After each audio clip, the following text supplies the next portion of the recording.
Od založenia Uhorského karpatského spolku uplynulo už 150 rokov a toto výročie si nepripomínajú pamätníci len na Slovensku, ale aj v zahraničí. V Budapešti dokonca stále pôsobí Maďarský karpatský spolok a práve ten zorganizoval v Potatranskom múzeu v Poprade svoju jubilejnú výstavu.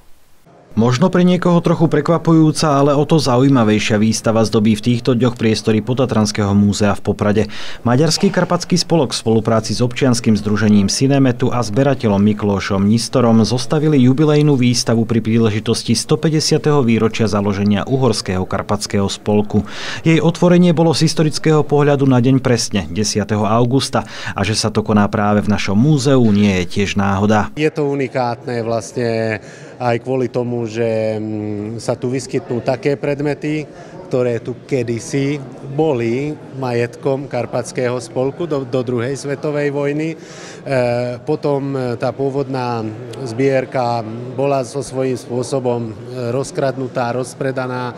Tie poválečné obdobie však všetci vieme, že nebolo ľahké pre nikoho a zberateľ, ktorý zostavil tú výstavu, istý pán Miklóš Nistor, už 40 rokov venuje tomu, aby artefakty tatranskej turistiky pozbieral.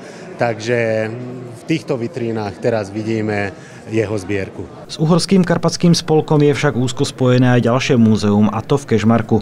Preto na vernisáži nemohla chýbať ani jeho riaditeľka Erika Cintulová, ktorá prítomným priblížila detaily. Ako vieme, vznik Karpatského spolku sa datuje na 10. august 1873, aj keď bolo ustanovujúce zasadnutie v Starom Smokovci, ale prvé sídlo spolku bolo práve v Kežmarku. V Kežmarku tak majú za sebou dve úspešné obdobia fungovania spolku a miestne múzeum na toto vo svojich zbierkach spomína. Uhorský karpatský spolok bol práve ten, ktorý inicioval vznik múzea v Kežmarku.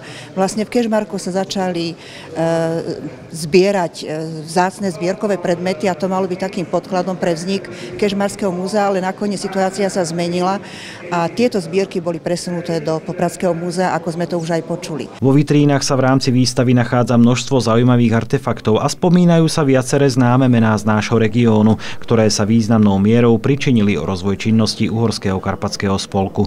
Výstavu v Potatranskom múzeu si môžu záujemcovia pozrieť do 30. augusta.